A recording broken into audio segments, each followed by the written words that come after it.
Hello दोस्तों, नमस्कार। आपका एक बार फिर स्वागत है हमारे गुरु ज्ञान अड्डा ऑनलाइन स्टडी पॉइंट पर। और आज हम 19 मई 2020 के डेली करंट अफेयर के क्वेश्चन देखने वाले हैं कि आज कौन से डेली करंट के अफेयर रहेंगे, क्वेश्चन रहेंगे। इसी के साथ ही भारत द्वारा दी गई कोरोना टैबलेट के बदले कौन सा देश भारत को वेंटिलेटर दान करेगा। तो आज का महत्वपूर्ण क्वेश्चन ये है, क्योंकि कल की खबरों में यह बहुत ज़्यादा फेमस पॉइंट रहा था, तो इसलिए आज हमने इसको क्वेश्चन के रूप में शामिल कर लिया गया है, जो आपके आगामी एग्जाम में आने की उम्मीद रखता है। साथ ही सबसे पहले आपको गुड मॉर्निंग, नमस्कार, राधे राधे। और सभी फ्रेंड्स हमारे इस सेशन को फटाफट से लाइक करते हुए अपने सभी दोस्तों में शेयर कर दीजिए। यदि आपको इस सेशन से संबंधित पीडीएफ चाहिए तो आप हमारे टेलीग्राम ग्रुप पर आकर सब्सक्राइब कर जुड़ सकते हैं। साथ ही आप इस वीडियो को बिना स्किप किए हुए पूरा देखें, क्योंकि बड़ी मेहनत से इसमें आपके हित के इम्पोर्टेंट 10 क्वेश्चन शामिल होते हैं, जिनको हम एक्स्ट्रा डिटेल के साथ बताते हैं। तो शुरू करते हैं आज का पहला क्वेश्चन। तो आज का पहला क्वेश्चन है कि हाल ही में संजीवनी ओपीडी ऑनलाइन सेवा कहाँ शुरू की गई है। तो देखिए, हाल ही में जो ई संजीवनी ओपीडी ऑनलाइन सेवा है, ये महाराष्ट्र में शुरू की गई है। तो अब आपसे हम महाराष्ट्र के बारे में बात कर लेते हैं। तो देखिए फ्रेंड्स, महाराष्ट्र के बारे में आपको बता देते हैं। सबसे पहले इस जो सेवा है ओपीडी ऑनलाइन सेवा, इसका उद्देश्य तो कोरोना वायरस से ज़्यादा संक्रमण ना फैले या उसके संक्रमण से बचने के लिए लोगों को घर बैठे बीमारियों को ठीक करने व उसका उपचार लेने हेतु ये सुविधा या ये सेवा महाराष्ट्र सरकार के द्वारा शुरू की गई है। और कुछ दिनों पहले ही महाराष्ट्र सरकार के द्वारा महात्मा ज्योतिराव फूले जन आरोग्य योजना भी शुरू की गई थी। कुछ दिनों पहले आपको बता देते हैं ई संजीवनी ओपीडी भी शुरू की गई थी, जो कि हिमाचल प्रदेश सरकार के द्वारा शुरू की गई थी।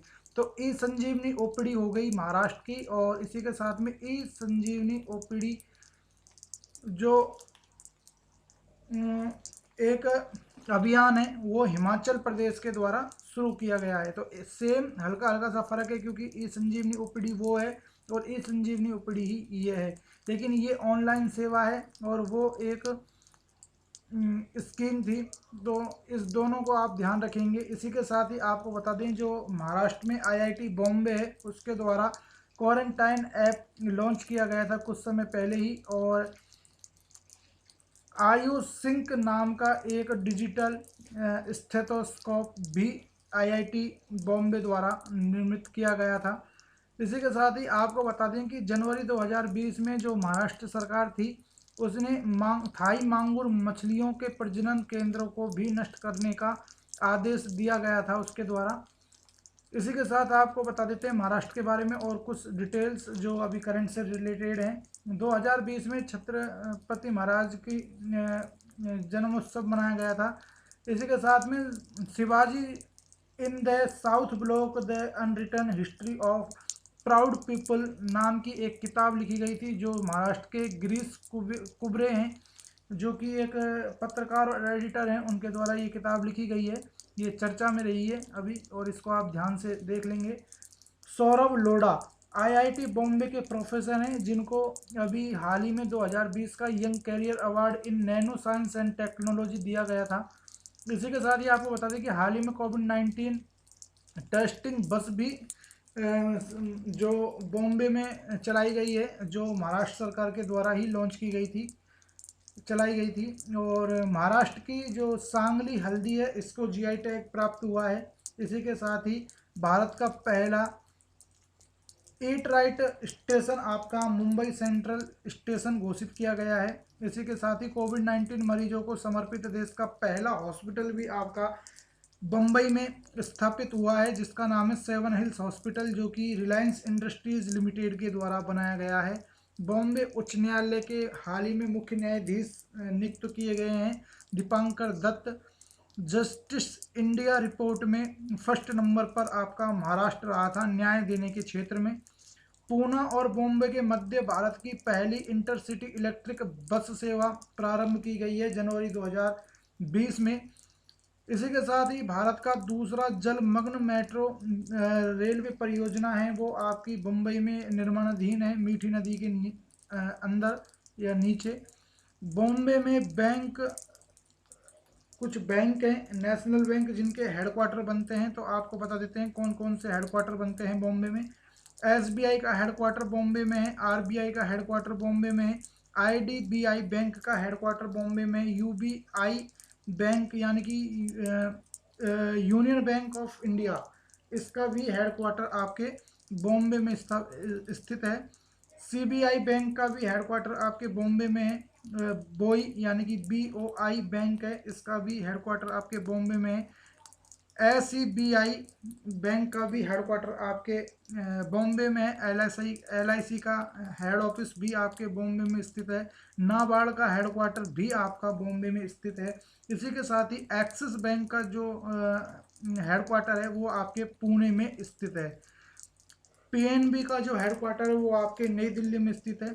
तो इसी के साथ ही अगर आपको स्टैटिक जीके से संबंधित महाराष्ट्र के बारे में बताऊं तो महाराष्ट्र की राजधानी बॉम्बे होगी और सीएम रहेंगे उद्धव ठाकरे, डिप्टी सीएम रहेंगे अजीत पवार, गवर्नर यहाँ भगत सिंह कोश्यारी हैं और मुख्य न्यायाधीश अभी हाल ही में दीपांकर दत्त बने थे।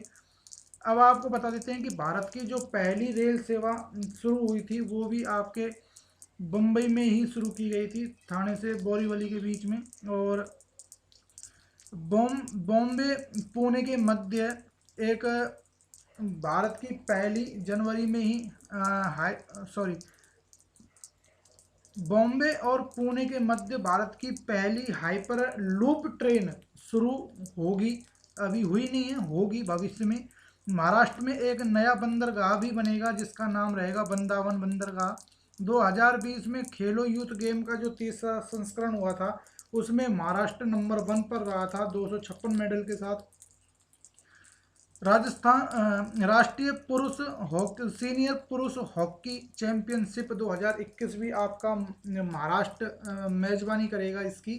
और जो आपकी महिला सीनियर हॉकी राष्ट्रीय चैंपियनशिप है, नेशनल चैंपियनशिप, इसकी मेजबानी 2021 में उत्तर प्रदेश करेगा। साथ ही राष्ट्रीय नींबू शोध संस्था भी आपकी नागपुर में है। और ये भी ध्यान रखना कि अभी हाल ही में जो नागपुर है उसके द्वारा जो संतरे थे वो पहली बार मतलब यमन को भेजे गए थे, यानी कि एक्सपोर्ट किए गए थे। तो ये कुछ एक्स्ट्रा फैक्ट और एक्स्ट्रा जानकारी थी जो आपको हमने महाराष्ट्र से संबंधित बताई है। अब आपको दिखा देते हैं इसी जो ई संजीवनी ओपीडी है इससे संबंधित एक फोटो। और इसी के साथ ही नेक्स्ट क्वेश्चन पर चलते हैं। तो नेक्स्ट क्वेश्चन आपका कह रहा है फ्रेंड्स की हाल ही में प्रकाशित पुस्तक फेयर ऑफ गॉड किसने लिखी है? तो ये लिखी है बदान द्वारा।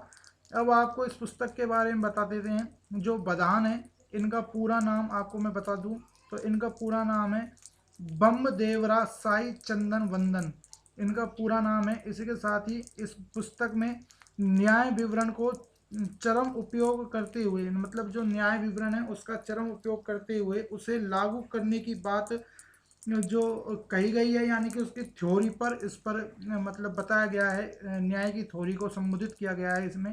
इसी के साथ ही यह इनकी तीसरी पुस्तक है। जो ये फेयर ऑफ गॉड है ये इनकी तीसरी पुस्तक है। यदि इनकी मैं पहली दो पुस्तक बताऊं तो अग्निपुत्र वन अग्नि फर्स्ट स्पोक इनकी पहली पुस्तक थी, दूसरी पुस्तक थी शत्रु और तीसरी पुस्तक है फेयर ऑफ गॉड। तो ये आप ध्यान रखेंगे। इसी के साथ ही नेक्स्ट क्वेश्चन की बात कर लेते हैं फ्रेंड्स।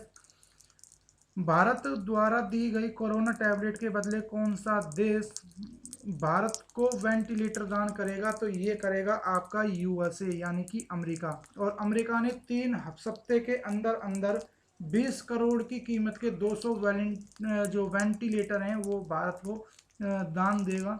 मतलब हमने उनको दवाई दी थी, एक हाइड्रोक्सिन क्लोरीन नामक एक दवाई दी थी, उसके बदले अब ये 200 वेंटिलेटर जो अत्याधुनिक तकनीक से लैस है वो हमें देगा। इसी के साथ ही आपको बता देते हैं कि जो अमेरिकी राष्ट्रपति ट्रंप हैं वो फरवरी में 2 दिवसीय भारत दौरे पर आए थे। और इस दौरे में जब वो आए थे तो इन्होंने पहले दिन ही नमस्ते ट्रंप कार्यक्रम में अहमदाबाद में भाग लिया था।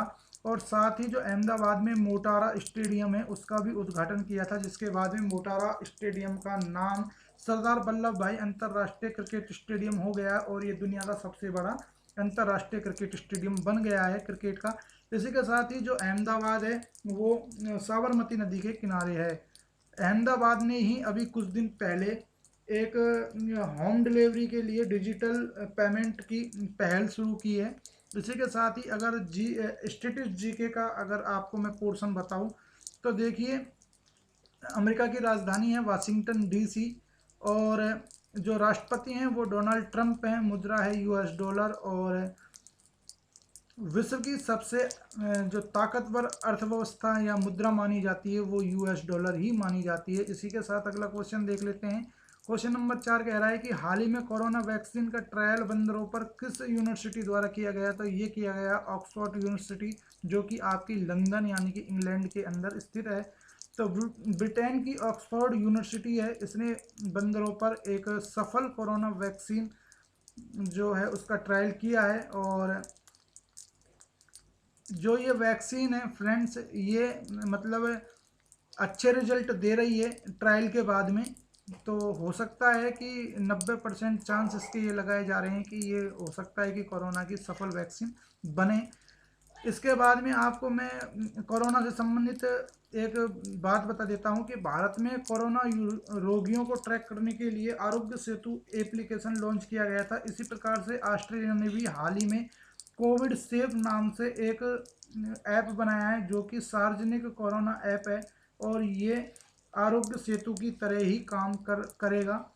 विश्व का पहला कोरोना मुक्त देश अभी आपको 3-4 दिन पहले ही मैंने बताया था, इसको लॉन्च किया। इसी के साथ ही भारत का पहला राज्य कोरोना मुक्त बन गया है गोवा और सेल्फ डिक्लेरेशन ऐप लॉन्च किया है हाल ही में नागालैंड के द्वारा। तो ये कुछ जानकारी थी फ्रेंड्स। इसी के साथ ही पौंड यहाँ की मुद्रा बनती है इंग्लैंड की, ये आप ध्यान रखेंगे। इसी के साथ ही अगला क्वेश्चन देख लेते हैं कि हाल ही में किस देश के द्वारा वैट को 5% से बढ़ाकर 15% कर दिया गया है? तो देखिए फ्रेंड्स, जो ये वैट है इसको 5% से बढ़ाकर 15% कर दिया गया है सऊदी अरब सरकार के द्वारा। तो देखिए, जो सऊदी अरब की बात कर लेते हैं पहले। इसकी जो राजधानी है वो है रियाद और मुद्रा जो रहेगी यहाँ सऊदी रियाल रहेगी। किंग यहाँ के अभी मोहम्मद बिन सलमान अल सऊद यहाँ किंग है। इसके साथ ही आपको मैं बता दूं, G20 का वार्षिक सम्मेलन सऊदी अरब के रियाद के शहर में होगा नवंबर 2020 में। और जितने भी अभी G20 देशों के मंत्रियों की बैठक हुई है, चाहे वो कृषि मंत्री हो, चाहे ऊर्जा मंत्री हो, चाहे वित्त मंत्री हो, कोई से भी मंत्री की जितनी भी बैठकें हो रही हैं वो वीडियो कॉन्फ्रेंस के जरिए हो रही हैं और उन सब की अध्यक्षता सऊदी अरब कर रहा है। और ये सब बैठकें रियाद के सऊदी अरब के रियाद शहर से संचालित हो रही हैं। इसी के बाद में आपको बता देते हैं FATF यानी कि फाइनेंशियल एक्शन टास्क फोर्स के सदस्यता पाने वाला सऊदी अरब पहला अरबी देश बन गया है। और पिछले कुछ दिनों में सऊदी अरब में कोड़े मारने की सज़ा और नाबालिगों को मौत की सज़ा जो दी जाती थी उसको समाप्त कर दिया गया है सऊदी सरकार के द्वारा। MA यूसुफ अली, इनका आप नाम ध्यान रखेंगे। MA यूसुफ अली जो लुलु समूह के संस्थापक हैं। ये सऊदी अरब की प्रीमियम रेजिडेंसी पाने वाले पहले भारतीय बने थे। तो ये कुछ इम्पोर्टेंट क्वेश्चन सऊदी अरब से थे तो जिनको आप ध्यान रखेंगे। साथ ही आपको अगले प्रश्न के लिए बता देते हैं कि American private equity from general Atlantic ने किस भारतीय कंपनी में कितने % की हिस्सेदारी की खरीद की है? तो ये रिलायंस जियो में की है 1.34% की। अब इसको हम देख लेते हैं।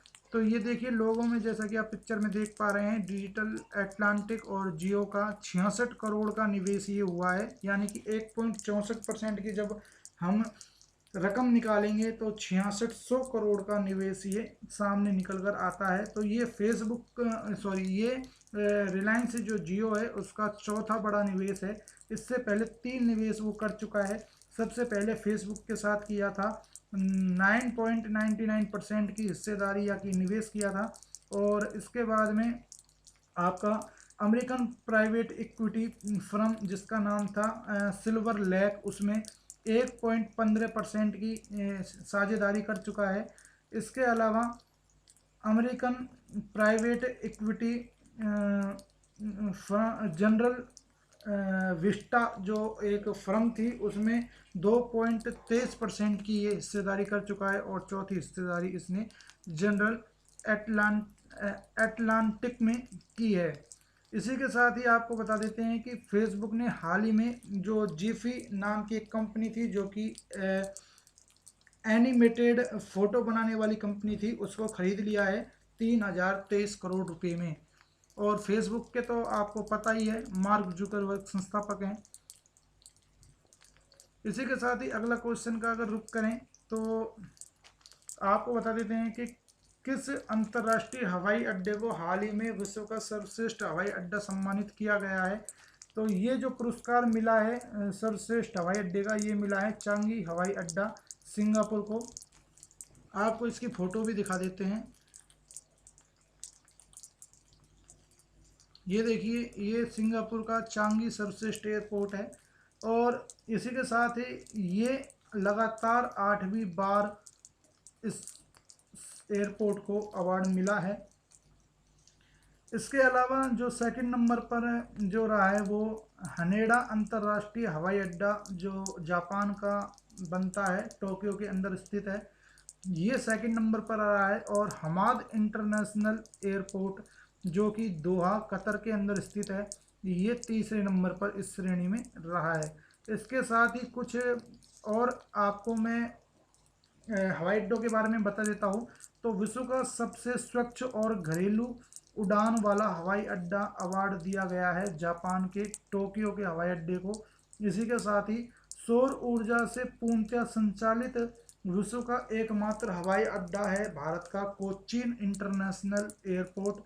इसी के साथ ही जो कैंपेगोड़ा है, जो कि 3-4 दिन पहले हमने पढ़ाई था, कैंपेगोड़ा अंतर्राष्ट्रीय हवाई अड्डा, ये भारत और मध्य एशिया में सर्वश्रेष्ठ क्षेत्रीय हवाई अड्डे जो हवाई अड्डे का जो पुरस्कार है स्काई ट्रैक्स अवार्ड, वो जीता था हमारे तमिलनाडु के कोम्पोगोड़ा अंतर्राष्ट्रीय हवाई अड्डे ने। इसी के साथ ही IGI यानी कि इंदिरा गांधी इंटरनेशनल एयरपोर्ट दिल्ली में स्थित है, और ये भी भारत में ही है। और जो सिंगल यूज प्लास्टिक फ्री होने वाला, ये भारत का पहला अंतर्राष्ट्रीय हवाई अड्डा बन गया है।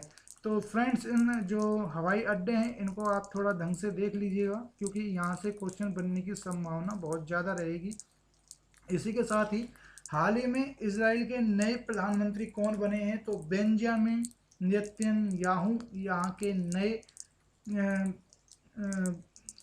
प्रधानमंत्री बने हैं। और अगर कहें तो ये 5वीं बार प्रधानमंत्री बने हैं और लगातार चौथी बार ये प्रधानमंत्री बने, मतलब 5वीं बार में से लगातार ये चौथी बार बने, वैसे ये 5वीं बार प्रधानमंत्री बने हैं। देखिए, एग्जाम में पूछा जा सकता है कि जो बेंजामिन नेतन्याहू हैं ये किस पार्टी से संबंध रखते हैं? तो ये लिक्विड पार्टी से संबंध रखते हैं, जो कि एक इजराइल की बहुत मतलब एक राजनीतिक पार्टी है, बहुत फेमस पार्टी है। जैसे कि इंडिया में बीजेपी और कांग्रेस है, इसी तरीके से ये लिक्विड पार्टी है, वो बहुत फेमस है। जैसे कि आप इस तरह से समझ सकते हैं, जैसे इंडिया में बीजेपी इस टाइम बनी हुई है, इसी तरह से इजराइल में ये बड़ी लोकप्रिय पार्टी है।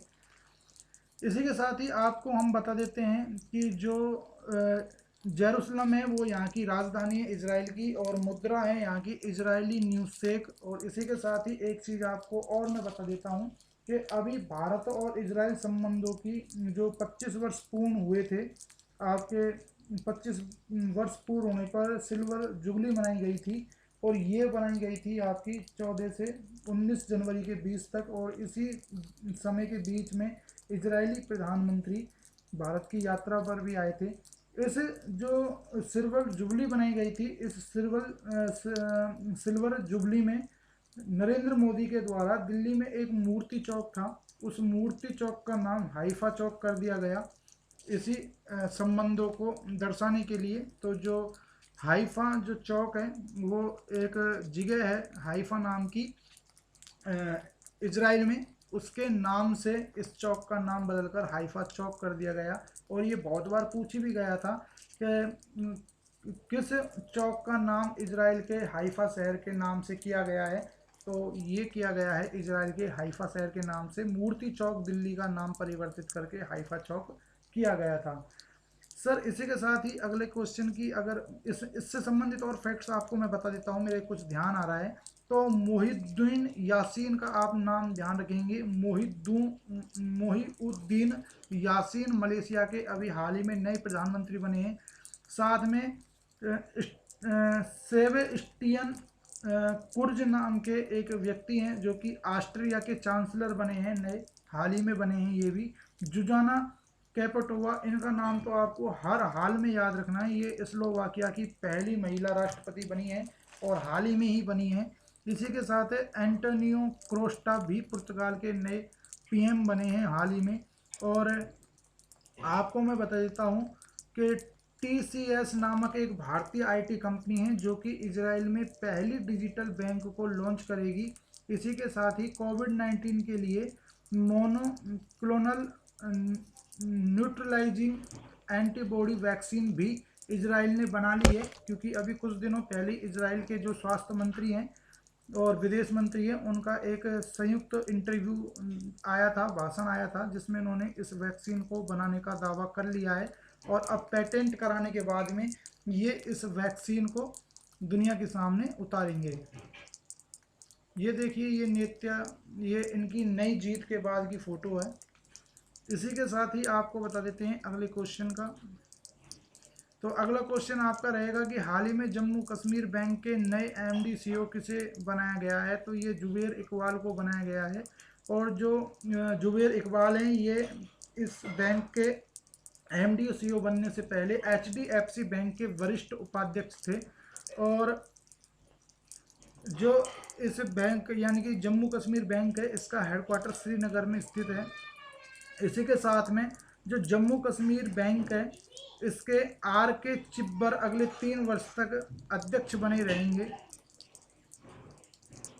इसी के साथ अगला क्वेश्चन देख लेते हैं फ्रेंड्स, अगला क्वेश्चन क्या रहने वाला है। तो अगला क्वेश्चन कह रहा है भारतीय कंप्यूटर इमरजेंसी रेस्पॉन्स टीम या कि जिसको शॉर्ट में हम बोलते हैं CERT इन ने बैंकिंग वायरस को लेकर हाल ही में चेतावनी जारी करी है। तो किस बैंकिंग वायरस को लेकर चेतावनी जारी करी है? तो ये करी है इवेंट बैट वायरस को लेकर। अब आपको बता देते हैं कि ज़्यादातर ये वायरस है ये उन एंड्रॉयड फ़ोनों में फैल रहा है जिनमें फ़ोन पे, पेटीएम या जो आधुनिक डिजिटल पेमेंट की सुविधा उपलब्ध होती है ऐप्स पर, उन ऐप्स में ये मतलब पेमेंट, डिजिटल पेमेंट करते समय ये फैल रहा है। और आपको बता दें कि यह ऐप मोबाइल के जरिए बैंकिंग ग्राहकों की जो बैंकिंग जानकारी है उसको जुटा रहा है। और इससे बचने के लिए किसी भी थर्ड पार्टी यूजर से आप कोई भी ऐप डाउनलोड ना करें, क्योंकि ये जो आप किसी थर्ड पार्टी का मतलब है कि आप जैसे कोई ऐप है और उस ऐप को आप किसी और साइट से या और किसी के लिंक से अगर आप डाउनलोड कर रहे हैं तो उस समय डाउनलोड करते समय ये ज़्यादा मतलब आपके मोबाइल में आने की संभावना, जो ये इवेंट बैट ऐप है इसकी आने की संभावना ज़्यादा रह जाती है। इसी के साथ ही आपको बता देते हैं जो भारतीय कंप्यूटर इमरजेंसी रेस्पॉन्स टीम है इसका पूरा नाम तो आपने खैर यहाँ देख ही लिया क्योंकि हमने यहाँ को आपको बता ही दिया है। CERTIN इसका पूरा नाम है, Indian computer emergency response team. और इसका काम क्या होता है? तो इसका काम होता है साइबर हमलों को, जो साइबर हमले होते हैं उनका मुकाबला करना और भारतीय साइबर की रक्षा करना। इसे राष्ट्रीय प्रौद्योगिकी संस्था का प्रमुख काम है। और जो ये संस्था है इसकी स्थापना 19 जनवरी 2004 को हुई थी और इसका हेडक्वार्टर आपके नई दिल्ली में स्थित है। अभी जो इसके डायरेक्टर जनरल हैं वो हैं संजय बहल साहब, इसके डायरेक्टर जनरल हैं। इसी के साथ ही फ्रेंड्स, यदि आपको हमारे ये क्वेश्चन कुछ अगर आपको लगता है कि ये आपको काफ़ी हेल्पफुल है और हम आपको बहुत अच्छी तैयारी करवा रहे हैं, तो उसके बदले में आप हमको एक लाइक देते हुए अपने दोस्तों में इसे शेयर करें। यदि आप हमारे इस चैनल पर नए हैं तो आप प्लीज़ इस चैनल को अधिक से अधिक सब्सक्राइब कर और अपने दोस्तों में शेयर कीजिए। साथ ही बेल आइकन का भी बटन दबा लीजिएगा, क्योंकि जब हमारी नेक्स्ट वीडियो आएगी तो आपको नोटिफिकेशन इसका मिल जाएगा। यदि आपको पीडीएफ चाहिए तो आप हमारे टेलीग्राम ग्रुप में आकर जुड़ सकते हैं और वहां हमें सब्सक्राइब कर लीजिए ताकि आपको पीडीएफ भी इसकी मिल जाए। आज का सवाल रहेगा कि किस राज्य द्वारा राजीव गांधी किसान न्याय योजना लॉन्च की जाएगी। ये कल हमने आपको पढ़ाया था और आप इसका कमेंट्स में ज़रूर जवाब दें। और साथ ही हमने आपसे कल क्वेश्चन पूछा था कि हाल ही में किस राज्य के तेलिया रुमाल को जीआई टैग प्राप्त हुआ है, तो ये तेलंगाना का तेलिया रुमाल था जिसको जीआई टैग प्राप्त हुआ है। इसी के साथ कोरोना वायरस से आप बचते रहें और अत्यधिक जरूरी काम से ही आप अपने घर से निकलें, नहीं तो अनावश्यक रूप से आप अपने घर से बाहर ना निकलें, क्योंकि कोरोना वायरस का कोई पता नहीं है कब कहाँ किस स्थिति में ये आपको लग सकता है। तो इसलिए स्टे होम स्टे सेफ रहिए और फिर अगली नए सेशन में मुलाकात होगी। तब तक के लिए नमस्कार, सुरक्षित रहिए। जय हिंद।